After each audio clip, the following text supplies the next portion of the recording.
Muy buenas tardes, bienvenidos un día más a Todo es Geopolítica. Bienvenidos al programa en el que les contamos, explicamos y analizamos lo que está sucediendo en el panorama geopolítico en estos momentos. El foco puesto en Francia después de la segunda vuelta de las elecciones que han llevado pues a un desengaño, a un fracaso para el partido de Marine Le Pen, pendientes también de Macron y sobre todo de la ingobernabilidad que hay en Francia después de esta segunda vuelta de las elecciones y también después de que el propio Macron haya confirmado hace apenas unas horas que no deja que dimita el primer ministro Gabriel Attal. Enseguida ponemos el foco en lo que ha sucedido en Francia, pendientes también de un Joe Biden que acaba de mandar una carta a los congresistas demócratas, dice que no va a dimitir y ojo porque en una entrevista que acaba de conceder ahora mismo a la MSNBC dice no solo esto, sino que además reta a los demócratas, dice que cualquiera que piense pues que ya no puede seguir en el cargo, que puede retarle en la cita que va a tener lugar en el mes de agosto, en esta convención demócrata donde Biden vuelve a insistir, también lo ha dejado muy claro en esta carta que ha mandado hace apenas unos minutos, en que no piensa dimitir. Pendientes de esto, vamos a mirar también al conflicto en Ucrania con el último ataque masivo lanzado por Rusia, un ataque con misiles hipersónicos, ha alcanzado la capital ucraniana, ha alcanzado Kiev, también a una de las ciudades más importantes de Ucrania, al menos más de 20 muertos, habla ya en estos momentos. Pendientes de esto, vamos a mirar también a China, a Bielorrusia, y es que este sábado China ha enviado a soldados chinos en Bielorrusia para llevar a cabo actividades antiterroristas, en lo que supone también pues un mensaje para Ucrania, un mensaje para Occidente, teniendo en cuenta las provocaciones que han tenido lugar en la frontera entre Ucrania y Bielorrusia durante los últimos días. Muy pendientes de todas estas cuestiones, empezamos repasando un poco la actualidad, empezamos mirando a Francia. El presidente francés Emmanuel Macron ha pedido al primer ministro del país, a Gabriel Attal, que permanezca en su cargo, al menos por el momento, para asegurar la estabilidad del país. Es lo que apunta este lunes la presidencia francesa. Attal anunció el domingo que va a ofrecer su dimisión al jefe del Estado después de que la Alianza Nuevo Frente Popular ganara las elecciones parlamentarias obteniendo 182 escaños en la Asamblea Nacional Francesa, mientras que el partido de Macron obtuvo 163. Sin embargo, la coalición de izquierda no tuvo la mayoría absoluta, por lo que sus representantes admitieron que tendrán que estar abiertos a negociaciones con otras opciones políticas en el país. Hablamos también de Rusia, les contamos que misiles rusos han golpeado Kiev y han acabado con la vida de al menos 3 personas en otros lugares de la capital ucraniana este lunes, es lo que apuntan sus autoridades, mientras que otro ataque en la ciudad central ucraniana de Kryvyi Rog mató al menos a 10 personas. Fue el mayor bombardeo de Kiev en varios meses. Los ataques a la luz del día incluyeron misiles hipersónicos Kinzhal, una de las armas rusas más avanzadas, según apunta la Fuerza Aérea Ucraniana. El Kinzhal vuela a 10 veces la velocidad del sonido, por lo que es difícil de interceptar. El presidente ucraniano Volodymyr Zelensky ha declarado que Rusia había atacado 5 ciudades con más de 40 misiles de distintos tipos. El ataque alcanzó, según apuntan algunos medios, el Hospital Infantil de Kiev, el mayor centro médico infantil de Ucrania. No hay noticias inmediatas sobre víctimas en este sentido. Pendientes de Rusia, de Ucrania, hablamos ahora también de Bielorrusia. Les contamos que militares chinos aterrizaron en Bielorrusia durante este sábado con el fin de participar en una serie de maniobras antiterroristas junto con soldados bielorrusos que se van a llevar a cabo entre el 8 y el viernes 19 de julio. Según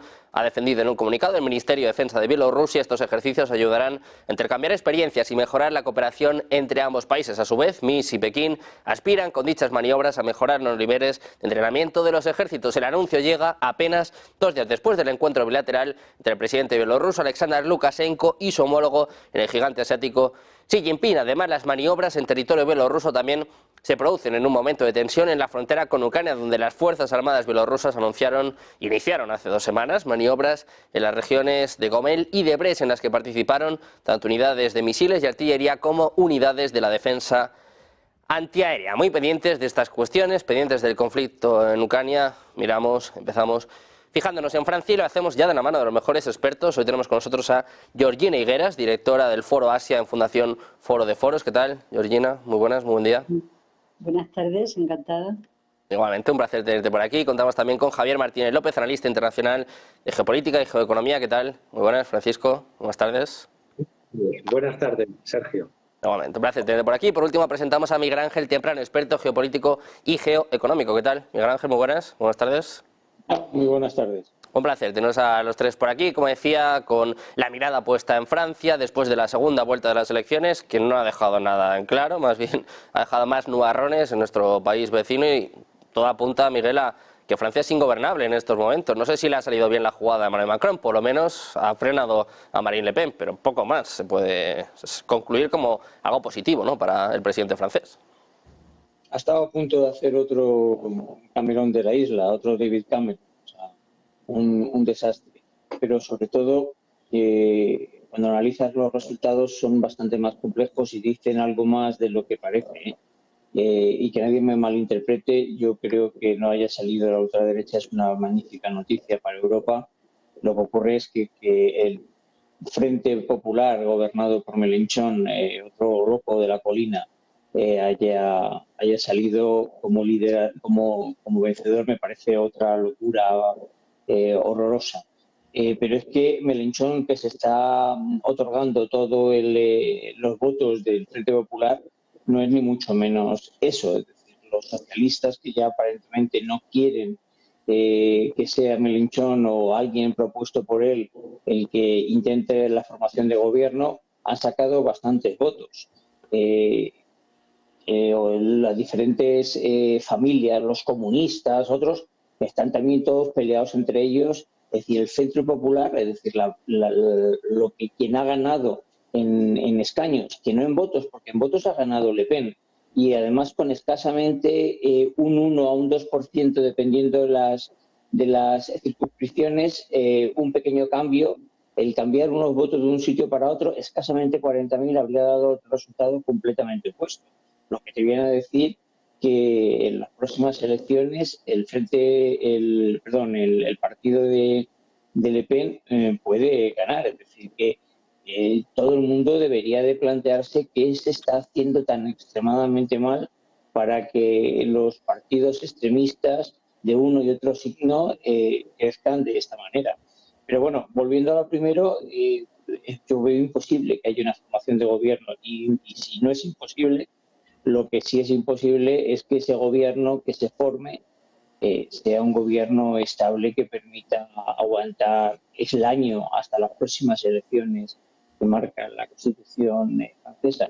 La situación en la segunda economía de Europa es muy, muy delicada.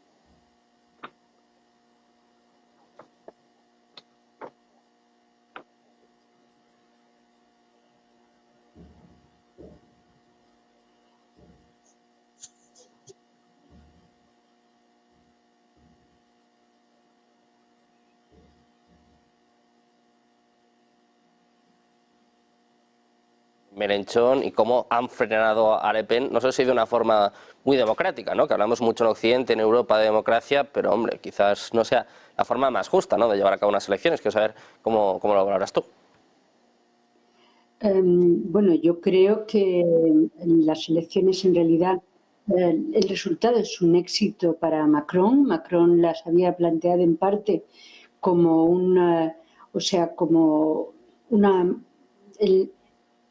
como un referéndum. ¿Quiere Francia la extrema derecha o no la quiere? Entonces ha quedado claro que de momento Francia no quiere esa extrema derecha. Es cierto que va a ser muy difícil formar un gobierno, pero, en fin, los socialistas tienen casi 70 votos, podrían unirse al partido de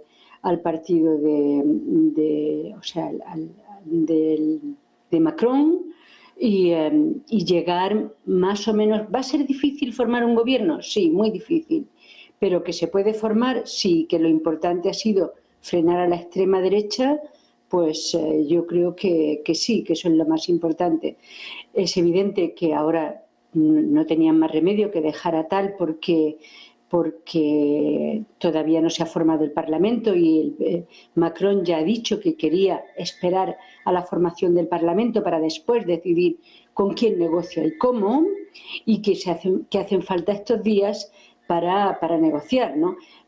Está claro que el Frente Popular no es Mélenchon solo, ¿no? El partido de Mélenchon, Francia Insumisa, solo ha obtenido 71 votos. Luego, por lo tanto, no se puede alzar como el gran vencedor de las elecciones. Ahora lo que hace falta es que haya un poco más de tranquilidad entre todos y que juntos se pongan y negocien, porque hace falta, y Francia lo sabe. O sea, Macron ya dio el golpe sobre la mesa, ha conseguido que la extrema derecha no gobierna en Francia, y ahora lo que tiene que hacer pues es ceder y llegar a un acuerdo con parte de la izquierda más moderada. Y si no es Francia insumisa, pues hay otros, están también los republicanos, que han tenido 45 escaños, en fin, se pueden buscar soluciones. Son difíciles, pero yo creo que es el momento de buscarlas. Bueno, pues buscando desde luego soluciones, están en Francia. De momento lo que se sabe es que Gabriel Attal va a continuar, al menos por el momento, porque lo ha dicho Macron hace apenas unas horas. Francisco, por esto te quiero preguntar la situación en Francia y sobre todo qué significa para Occidente, ¿no? Estamos viendo muchos problemas entre los líderes occidentales, qué decir de Sunak, ¿no? Que ya ha sido apartado de su cargo, pero Macron, hombre, sigue ahí, sigue en la lucha, se puede decir, pero ha dejado a Francia en una situación muy complicada. No sabemos si los siguientes pasos ya tienen que ser también elecciones presidenciales, pero no parece ni mucho menos la mejor situación para la segunda economía más grande de Europa, claro. En mi modesto parecer, Sergio, quiero hacer una lectura sociológica y una lectura jurídica.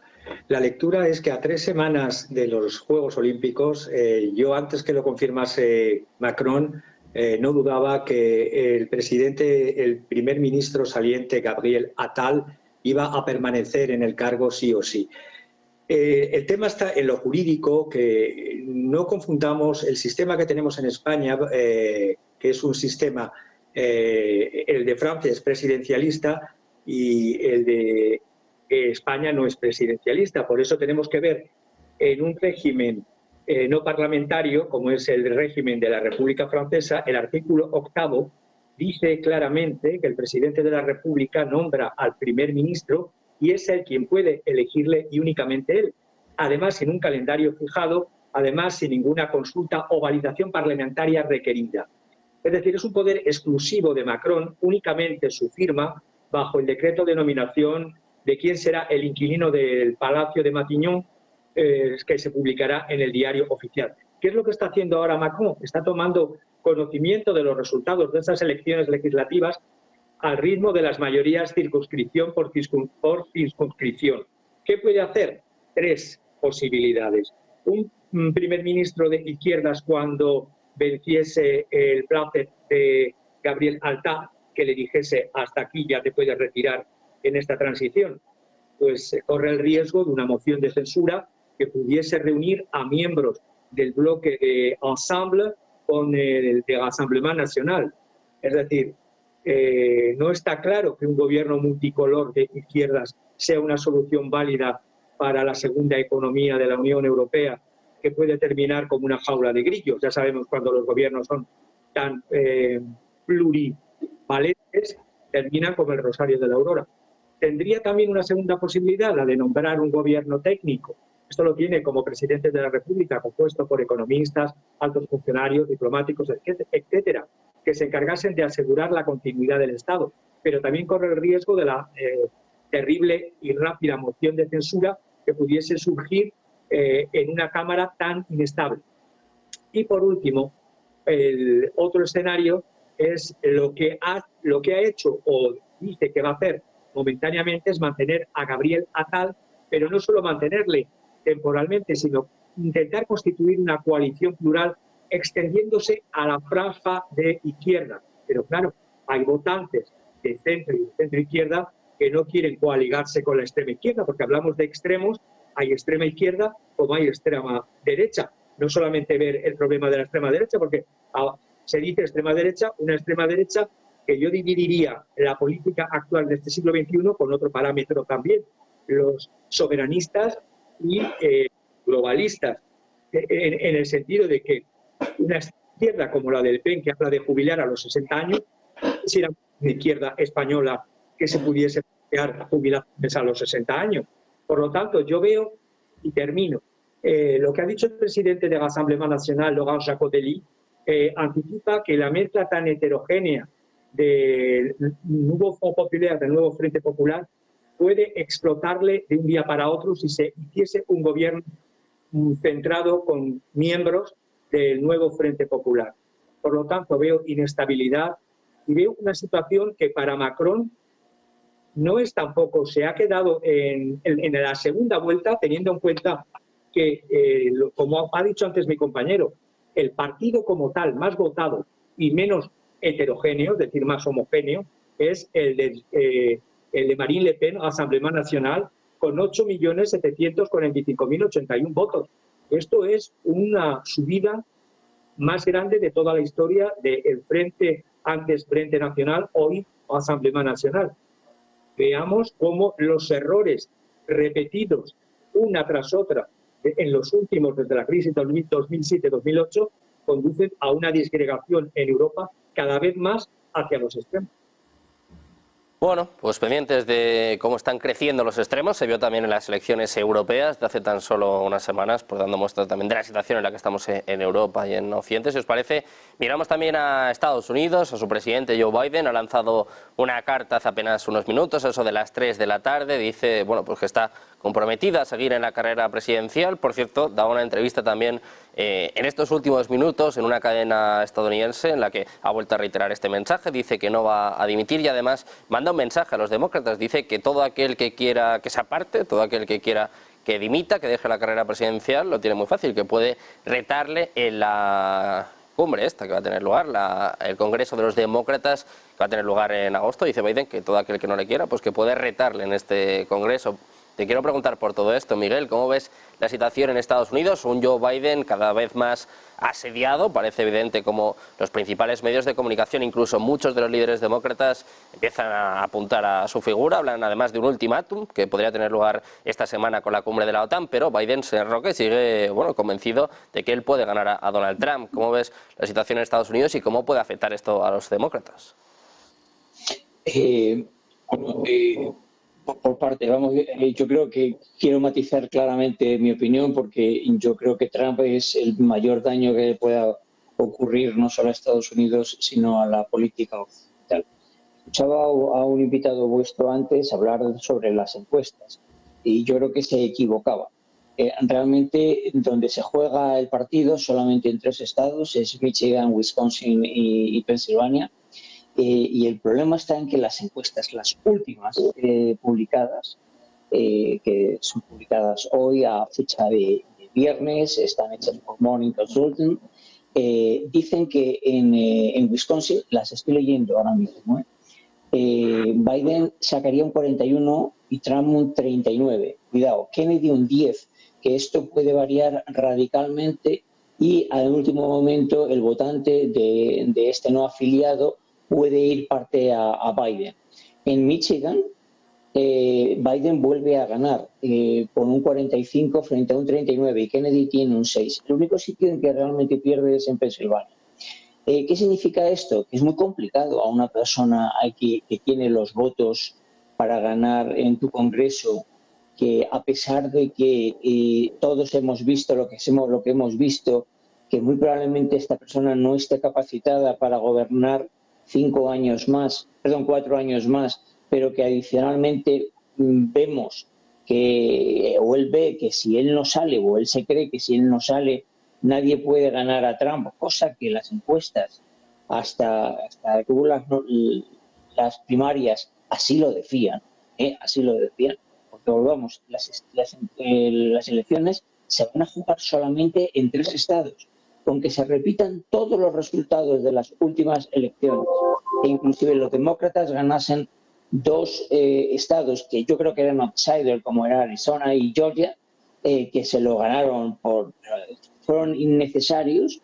Realmente la partida se va a jugar en esos 3 estados, Wisconsin, Michigan y Pensilvania, donde en Michigan la población pro-musulmana representa aproximadamente el 2,5% del voto. En las últimas elecciones Biden ganó por 2,8%. Ahí estaba realmente lo crítico, en la movilización de los pro-musulmanes, de que fuesen a votar, que no se quedasen en casa, pero que claramente no van a votar a Trump. Entonces, claro, es muy complicado convencer a una persona del que, oye, mira, tienes que apartarte y tiene que venir otro. Sobre todo también porque si tú miras alrededor, no tienes un candidato claro. Kamala Harris no tiene tan buena aceptación en Estados Unidos. Yo escribí un artículo en su día pensando que iba a ser la primera mujer que se sentase en el oval y no fuese de invitada, y ya lo tengo en serias dudas. Y el candidato que yo creo que tiene más posibilidades, que es el actual gobernador de California, Newsom, en determinados sitios es un completo desconocido. Es decir, lo conocimos más a este lado del Atlántico que en muchos estados de Estados Unidos, ¿no? Entonces, la situación es complicada. Y eso de decir, enfrentaros a mí, si queréis, pues una tontería. Si los votos son suyos. Si él no se retira, los votos tienen que ir por ley a él. Es decir, pensemos que aunque es un voto interno del partido, está regulado por un sistema norteamericano completo, que es federal. Entonces, no pueden votar a otro, aunque quisiesen los delegados. Bueno, pues así está la situación en torno a los demócratas, cada vez más voces discrepantes, pero bueno, Biden sigue manteniendo su posición, dice que no se va a ningún sitio, además dice que no es una opción perder, no piensa ni mucho menos perder con Trump y dice pues que hasta ahora no lo ha hecho nunca. Georgina, por esto te quiero preguntar cómo valoras la situación del presidente de Estados Unidos, Joe Biden, y sobre todo todas las críticas que está enfrentando después del debate. Bueno, está claro que no tiene capacidad, o que parece que no tiene capacidad para mantenerse 4 años en la Casa Blanca, pero hay un apoyo demócrata que dice que lo quiere mantener ahí. Él también se enroca, en parte porque hay quien dice que él es el único que puede ganar las elecciones y que luego, si no está capacitado, pues cede el poder a Kamala Harris, y que Kamala Harris va a ser la que, o sea, pasados pues 3 meses o 1 año o lo que sea, Kamala Harris sería la que se quedaría al frente de la Casa Blanca. Pero claro, hay una parte de demócratas, aunque hay muchos también que están en contra, porque todos hemos visto el espectáculo que está dando Biden, ¿no? Pero hay una parte de demócratas que consideran que lo mejor para combatir, y además lo acaba de decir, ¿no? O sea, prácticamente en los 3 estados en donde se van a jugar esas elecciones tiene posibilidades de ganar, ¿no? Los que faltan para... Entonces, pues a lo mejor la solución es eso, ¿no? Que él se presente a las elecciones, que consiga ganar. Ahora mismo son unas elecciones que están pendientes de un puñado de votos. O sea, Trump no va a ganar por goleada, eso está claro, suponiendo que ganara. Y lo mismo pasa con Biden. Biden cree que es el único que puede batirle y que, pues si no está en condiciones, se retira después y Kamala Harris se queda al frente de la Casa Blanca, ¿no? Esa sería una solución. Lo que pasa es que estando el mundo tan revuelto como está, y después de que Estados Unidos se ha empeñado siempre en defender la democracia y tanto, incluso a veces por la fuerza, ¿no? En Afganistán y en Irak y tal, pues están jugando un papel muy feo de cara a todas esas países del sur global, a todos esos países que son autocracias y que se pretenden que se conviertan a la democracia, ¿no? Entonces, está jugando un papel muy difícil que está, digamos, azuzando los fantasmas que hay por el mundo ahora.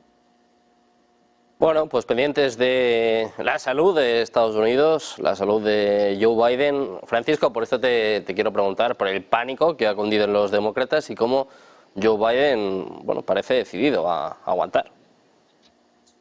Pues Sergio, me da esa capacidad de la tenencia, es triste. Es técnico de comer, es un tipo de útil. Un dinero cuando mueves bajo cuerda es mejor que alguien con un impacto y una fortaleza.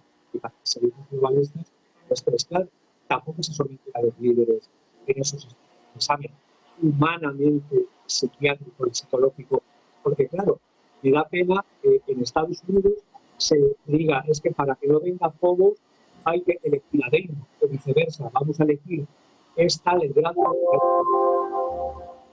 gente globalista que por miedo al poco eligen un loco.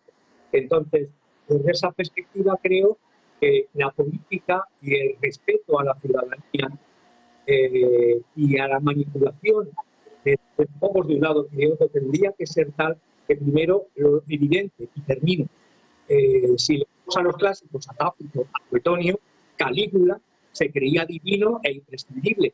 Pues ningún humano no es divino ni imprescindible. Los pendientes de Joe Biden, de su futuro, de si sigue o no en la carrera presidencial. Si os parece, nosotros ponemos el foco en Ucrania, en el conflicto en Ucrania, con estos ataques que han tenido lugar en las últimas horas, ataques con misiles hipersónicos, ataques que han alcanzado incluso el centro de Kiev, el corazón de Ucrania. Miguel Ángel, por esto te quiero preguntar, en una semana que va a pasar sin duda por uno de los puntos focales, por esta cumbre de la OTAN en Washington, estos viajes también de Orbán intentando negociar la paz, lejos de acercarnos a una solución del conflicto, parece que cada vez se agrava más. Miguel, quiero saber cómo valoras estos ataques que han tenido lugar en las últimas horas, sobre todo en Kiev. Bueno, déjame de Orbán y déjame una opinión. Lo de Orbán me parece totalmente vergonzoso y una deslealtad a la Unión Europea absoluta, sobre todo porque quien hace eso es Hungría. Es decir, no es una economía, es un país al cual se le ayuda, no es un país el que ayuda. Entonces, yo creo que la Unión Europea tiene determinadas normas que son un gravísimo error, como que determinadas decisiones hay que tomarlas por unanimidad. A mí lo que ha hecho Orbán me parece motivo suficiente o debería ser motivo suficiente para sancionar a Ucrania como que no siga. Es decir, no puede ser que el presidente de turno lo primero que haga cuando es presidente de turno es irse a ver a una persona que está declarada como enemigo de Europa y posicionarse. Me parece una deslealtad. Y que resulta que tú dices que es que a ti te gusta, me parece muy bien. Dejas donde estás, dejas la Unión Europea, hablas con tus conciudadanos y luego te vas a ver a Putin y haces con él lo que te salga de la nariz. Lo que no puede ser es que quieras recibir fondos de los europeos, pero luego vayas en contra de lo que mayoritariamente en Europa se opone. Esa es, yo creo que la primera posición. Curiosamente, a Putin le apoyan los extremos. Ya esto de que los extremos se tocan, y es verdad, le apoya la ultraderecha y le apoya la ultraizquierda, que ya tienen nariz, ¿no? Luego, sobre el ataque con misiles hipersónicos. Bueno, son misiles de velocidad hipersónica.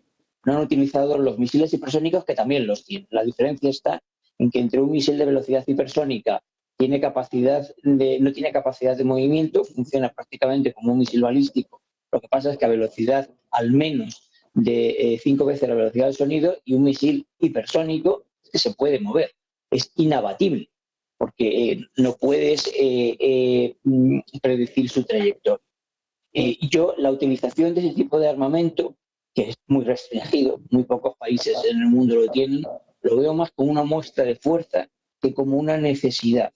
No necesitas para ir en contra de las defensas ucranianas el utilizar este tipo de armamento. Lo que quieres hacer ver a determinados países, y yo creo que fundamentalmente a Occidente, es tu capacidad militar para hacer frente a determinadas cosas. ¿Y dónde lo tienes que lanzar? Pues obviamente no lo vas a lanzar en un poblado, en mitad de Ucrania, lo lanzas contra una zona que está bien defendida, para que se vea que tu armamento no es defendible, para que todo el mundo lo tenga claro. Entonces, esa es la visión que yo he visto de todo esto. Cuando tú empleas algo que no es necesario, lo que quieres mandar es un mensaje. Bueno, pues yo no sé si era necesario que lo enviase, pero si no, ya todos lo tenemos muy claro. Pero no creo que con eso haya conseguido o vaya a conseguir absolutamente nada de los occidentales. La política occidental parece bastante clara y firme de que no te vamos a permitir conquistar más terreno del que ya has conquistado. Putin no me atrevería a decir que es un autócrata, porque bueno, realmente la palabra va para otro tipo de personajes, pero que si es un pequeño zar o que quiere serlo, yo creo que eso en los tiempos que corren está fuera de lugar. Y sé que lo que digo no le gusta a mucha gente, pero es que es lo que pienso. Bien, siempre, Miguel, decir lo que se piensa. Habrá gente que esté de acuerdo y gente que no, pero por eso traemos también aquí analistas de todo tipo a este espacio. Georgina, quiero saber también tu opinión sobre estos ataques que han tenido lugar en Kiev, como decíamos, en el corazón de Ucrania, con misiles Kinzhal, con varios heridos, varios fallecidos, también no solo en Kiev, también en otras de las localidades, pues precisamente que son los puntos de este conflicto. ¿Cómo valoras estos últimos ataques, Georgina, y cómo de cerca o de lejos estamos de que pueda haber un acuerdo en algún momento? Es verdad que Putin hizo la propuesta hace apenas unos días, pero las posturas parecen cada vez más lejanas, ¿no? Más difícil llegar a un entendimiento. Bueno, efectivamente las posturas están cada vez más lejos y lo que está ocurriendo en Ucrania es una desgracia para todos, sobre todo para Ucrania, claro. Pero y en eso estoy de acuerdo con Miguel Ángel. Yo creo que Putin lo que ha querido con estos ataques absolutamente prescindibles es mostrar que tiene fuerza, que puede hacer más daño todavía a Ucrania, pero en parte responden a la decisión de la OTAN de ampliar la ayuda a Ucrania, de ampliar el armamento a Ucrania. Yo creo que el gran error de Europa es no ponerse a buscar una solución, no poner todo su empeño, toda la carne en el asador por intentar lograr poner fin, o sea, un alto el fuego. Después se puede negociar qué territorio se queda uno, qué territorio se queda otro, pero hay que conseguir un alto el fuego. Putin no va a permitir que Rusia pierda la guerra, pero de la misma forma que Europa tampoco va a consentir que Ucrania pierda la guerra. Pero ya se ve lo que está llevando a esta guerra, o sea que lo que tenemos que hacer, ya han demostrado tanto Europa como Rusia dónde están. Entonces lo que tendremos que hacer es de una vez ponernos a intentar encontrar una salida, encontrar un alto el fuego y luego después negociar lo que puede ser lo mejor para Ucrania y lo que puede ser lo mejor para Europa y lo que puede ser lo mejor para Rusia. Porque verdaderamente esta guerra en Europa, en territorio europeo, lo único que nos está haciendo es debilitarnos a Europa más, es echar a Rusia más en brazos de China y dificultar el futuro no solo de Ucrania, sino de toda Europa. Eso yo creo que estamos en una situación terrible y hay que intentar y poner todo el esfuerzo no solo en enviar armas a Ucrania, sino también y sobre todo en buscar una salida diplomática, en forzar una negociación que permita primero un alto el fuego y luego ya veremos. Bueno, pues pendientes de estas negociaciones, de estas posturas cada vez más alejadas, desde luego, Francisco, quiero preguntarte también por estos ataques que nos contaba la Georgina, ¿no? Que tienen que ver con el alcance de la ayuda por parte de la OTAN. Por ejemplo, Estados Unidos cada vez da un poquito más de margen a Ucrania para que pueda atacar territorio ruso, lo que bueno, en muchas ocasiones ya ha dicho el propio Kremlin que iba a suscitar una respuesta. También pues una respuesta a los ataques de hace semanas, que seguro que Putin no olvida, en Sebastopol, en Crimea. Quiero saber un poco por dónde crees tú que van los tiros, Francisco, por qué este ataque pues, también tan contundente por parte de Rusia. Por parte de Miguel Ángel y de asunto, este mensaje que he querido dar es un mensaje de que hasta claro, piensa que como estaba, pues desaparecido, no se han alcanzado objetivos. Y todos los objetivos que no han pasado, que todavía a priori de otras fuentes, y por ejemplo, uno de los objetivos... Enseguida recuperamos a Francisco, estamos teniendo un problemilla con el audio, se entrecorta un poquito, Francisco, no terminamos de escucharte del todo bien, vamos a intentar solucionarlo y enseguida te devolvemos a dar voz, que queremos saber tu respuesta. Miguel, pues yo te quiero preguntar si crees que hay alguna relación entre este ataque de Putin y el ataque que tuvo lugar hace semanas también en Crimea, ¿no? Este ataque que bueno, nos dejó a todos estupefactos en Sebastopol.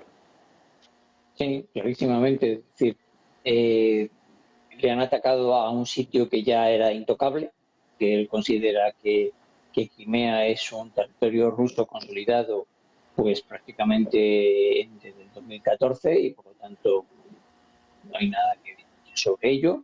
Y cuando se le ha atacado, ha considerado que se estaba atacando en territorio ruso.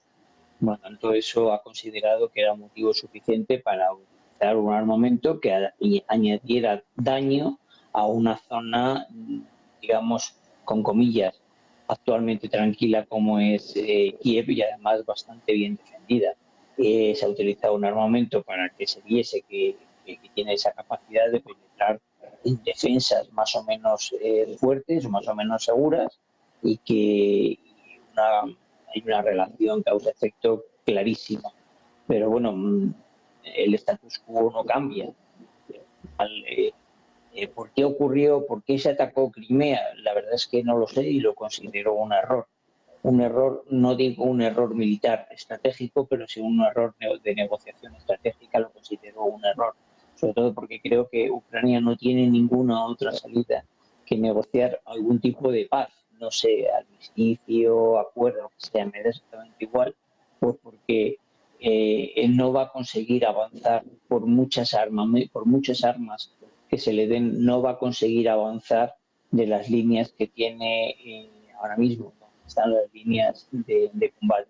No las va a recuperar, no va a recuperar el Donbass, ni el Lugansk, ni por supuesto va a recuperar Crimea, porque eso ya para Rusia, o para el gobierno ruso o para Putin, supondría un paso, yo creo que totalmente inasumible, que podría llevar a palabras mayores, a las que yo creo que absolutamente nadie quiere que ocurra. Bueno, pues ya que estamos hablando de la OTAN, quiero preguntaros también por la cumbre de Washington. Va a ser sin duda, bueno, pues uno de los puntos focales de atención de esta semana. Georgina, quiero preguntarte qué esperas de esta cumbre en cuanto a la ayuda a Ucrania, también en cuanto a la posible adhesión. Algunos hablan dentro de 10 años, también hay ciertas discrepancias. Seguro que el foco está puesto en Donald Trump, ¿no? Si termina ganando la presidencia de Estados Unidos, ¿qué esperas? ¿Cuáles crees que serán las claves de esta reunión? Bueno, yo creo que las claves de esta reunión no son muchas hasta que no veamos el resultado de las elecciones en Estados Unidos, ¿no?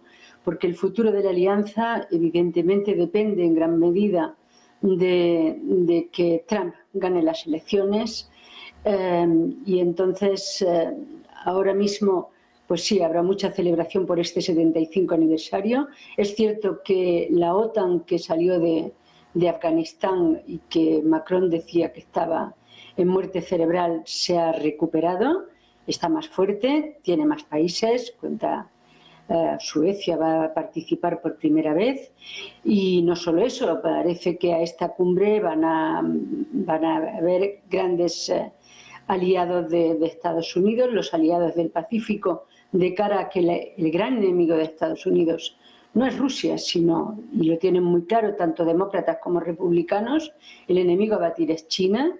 Entonces, pues a esta cumbre también van a asistir los aliados del Pacífico y se habla incluso de que van a invitar a Israel y a países árabes, no sabemos a cuántos, y que se va a debatir también pues el futuro de Oriente Próximo y el fin de la guerra en Gaza.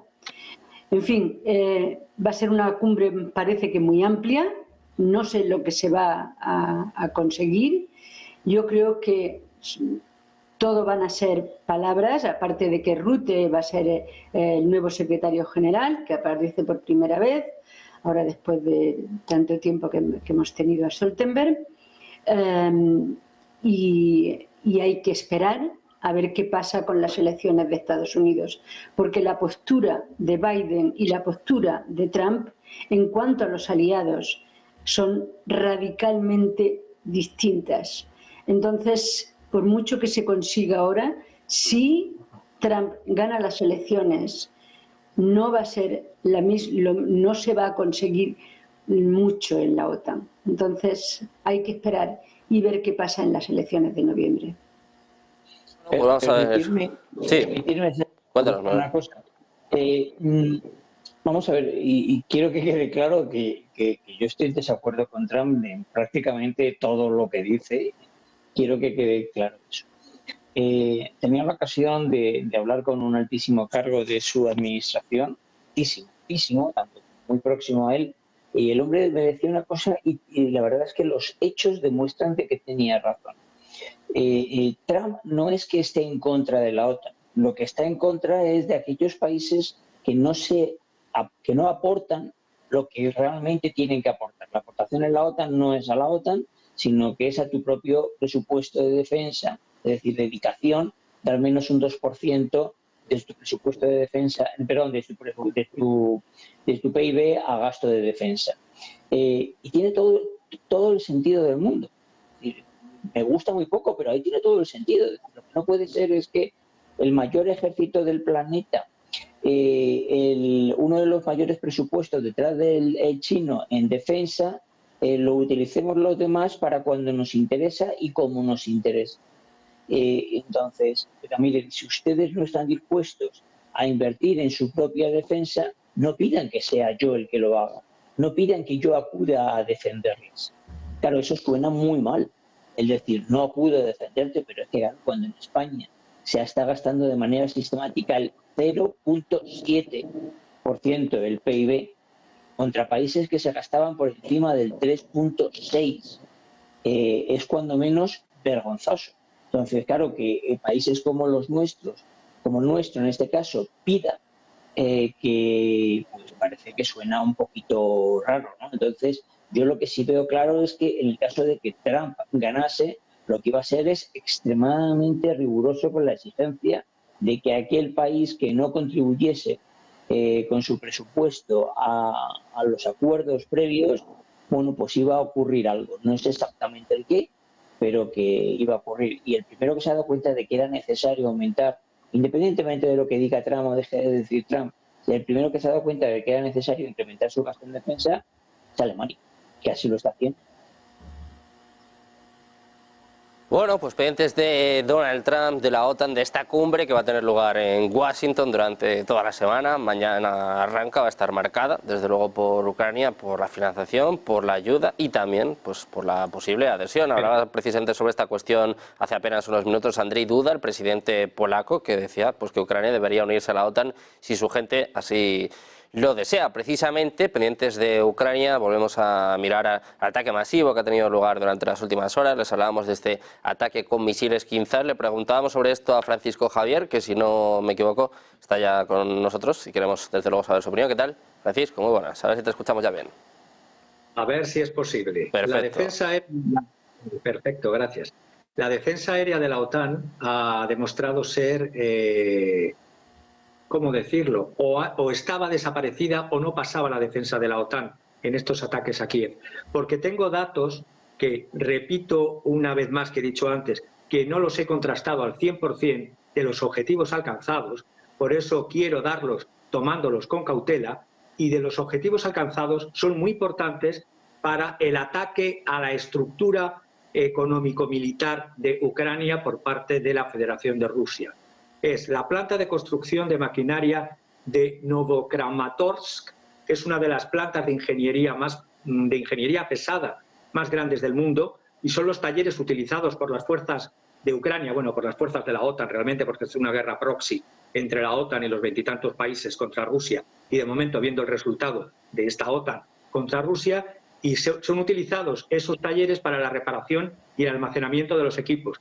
Habrían sido tocado ese punto. También habría sido tocado como objetivo la planta de defensa de Artyom en Kiev, o Kiev, como dicen ahora.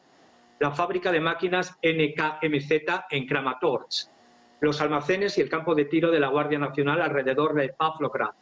Y una vez más, la fábrica de Yuzmats en Dnipropetrovsk, que esto significaría, lógicamente, un ataque duro, es decir, como continuéis por ahí, esto va a ir increciendo, porque siempre he dicho desde el principio de la intervención militar o ataque ruso a Ucrania, que después de la violación de los acuerdos Minsk I, Minsk II, y de haberse puesto el propio Putin en ridículo al haber confiado durante tantos años que podía formar parte de esa Europa como uno más, integrándose en el G8 como estuvo, Rusia no es más mirado por muchos think tanks occidentales al servicio de una élite globalista occidental como un territorio a disgregar, a trocear y a coger recursos, pero como lo ha sido desde, en el siglo XIX, en el siglo XX y en el siglo XXI, como hice informe de la RAND Corporation, que los comenté con vosotros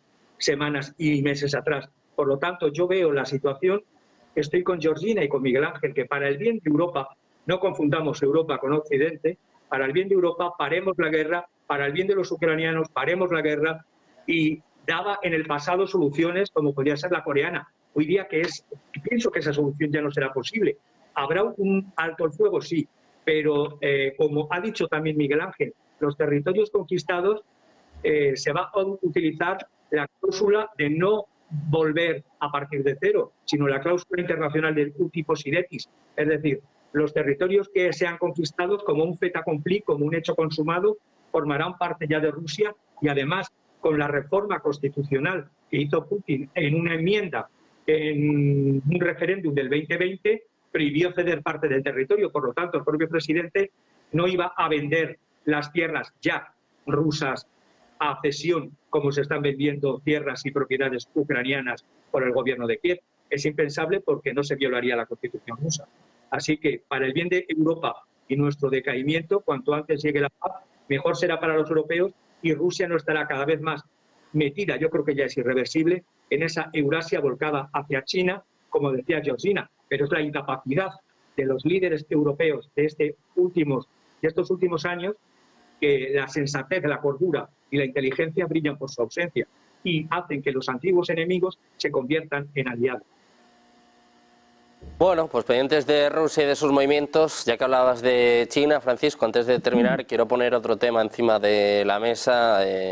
Les contábamos al principio de este espacio cómo China ha enviado soldados a Bielorrusia para operaciones antiterroristas en un momento en el que además se habla mucho de provocaciones de las tropas ucranianas precisamente en la frontera con Bielorrusia. Miguel Ángel, quiero preguntarte por esto, ¿cómo valoras el hecho de que China haya enviado soldados a Bielorrusia, ¿no? Parece también un mensajito para Occidente. Bueno, yo creo que cuando hablamos de envío de soldados, igual que se ha hablado de tropas de la OTAN desplegadas en Ucrania, estamos hablando única y exclusivamente de unidades tácticas. Y cuando digo unidades tácticas suele ser pues, de gente que se dedica a enseñar a los ucranianos determinado uso de material y armamento. En el caso de China tengo la sensación de que es 3/4 de lo mismo, es decir, determinado material que han enviado ellos o armamento que han enviado los chinos, que lo tienen localizado en la frontera con Rusia, en la frontera bielorrusia con Ucrania, y que lo que envían es para que enseñen a manejar. Nada más.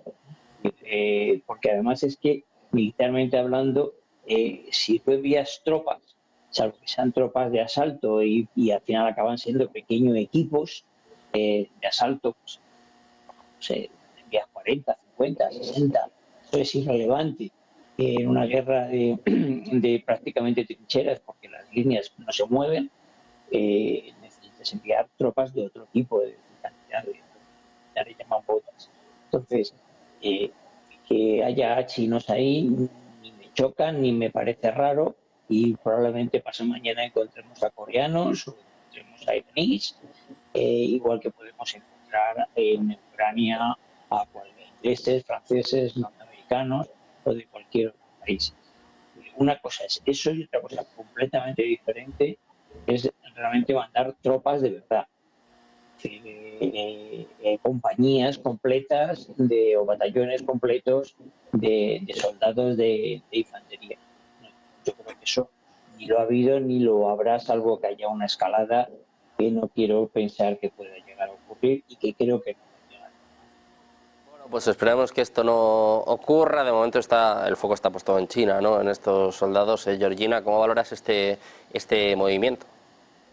Yo creo que no tiene ninguna importancia, son unas maniobras militares. China, uno de los grandes puntos de cooperación entre China y Rusia son precisamente las maniobras militares. Pensad que China no ha tenido ninguna guerra desde el año 79, ese pequeño escaramuza, bueno, esa pequeña guerra de la que el Ejército Popular de Liberación salió escaldado en Vietnam. Entonces, la cooperación militar con Rusia no solo se trata de que China quiera armamento, ahora ya China fabrica mucho, pero antes el armamento lo adquirió de Rusia al volver a tener buenas relaciones con ellos. Y uno de los puntos más importantes que China tiene en esa cooperación militar con Rusia y ahora con Bielorrusia o con los países que forman parte de la Organización de Cooperación de Shanghái, que no es una alianza militar, pero es una asociación que tiene bastantes cosas militares, y entonces entre ellas están las maniobras, y para China son muy importantes porque es la forma de coordinar su ejército, la forma de aprender, o sea, son ejércitos, el ejército ruso, el ejército bielorruso, que están mucho más acostumbrados a la guerra, mucho más acostumbrados a operaciones en el exterior, y China necesita saber y aprender, que su ejército aprenda. Entonces estas maniobras en Bielorrusia pues terminarán el día 18 de julio, me parece que es cuando está previsto que terminen, y los chinitos pues cogerán y se volverán a China y se acabó. Y es simplemente una de las maniobras que se realizan, como Estados Unidos realiza muchísimas maniobras anuales en el Pacífico, en el Atlántico, en cualquier otro sitio. O sea, con otros países, y con mucha frecuencia las hace frente a China, con Corea, con Japón, con tal. Entonces son maniobras en las que participan diversos ejércitos, y China ahora ha mandado a un grupo de militares que realizarán las maniobras y se volverán a su casa. No son tropas desplegadas en Bielorrusia. Pues antes de terminar, Francisco, quiero preguntarte también por este movimiento, estas maniobras. Sobre todo lo que llama la atención es que es Bielorrusia, en la frontera con Ucrania, en el momento en el que Zelensky dice que los únicos mediadores podrían ser Estados Unidos, China o la Unión Europea. Pues China parece que sigue, bueno, pues tomando posición, ¿no?, en este sentido, y apoyando claramente al bando ruso. ¿Cómo ves este movimiento por parte de China, y si puede ser también un mensaje para Occidente, decir, oye, que yo también estoy aquí? Pues creo que como también he dicho, digamos, en esta red de desgaste y guerra, la guerra de Bueno, pues no terminamos de escuchar bien hoy a Francisco, que nadie diga que le estamos censurando, porque estamos intentándolo por todos los medios, pero teníamos problemas con Francisco, con Miguel, hoy no es el día, así que vamos a cerrar aquí ya el programa. Muchas gracias, Francisco, Georgina, Miguel, placer a los tres por estar con nosotros y por ayudarnos a entender lo que sucede en el tablero geopolítico. Un placer, muchas gracias, muy buen día. Gracias, buen día. Nosotros seguimos pendientes de la actualidad geopolítica, económica, nacional e internacional. Una pausa y enseguida de vuelta con toda la información en su casa, en Negocios Televisión.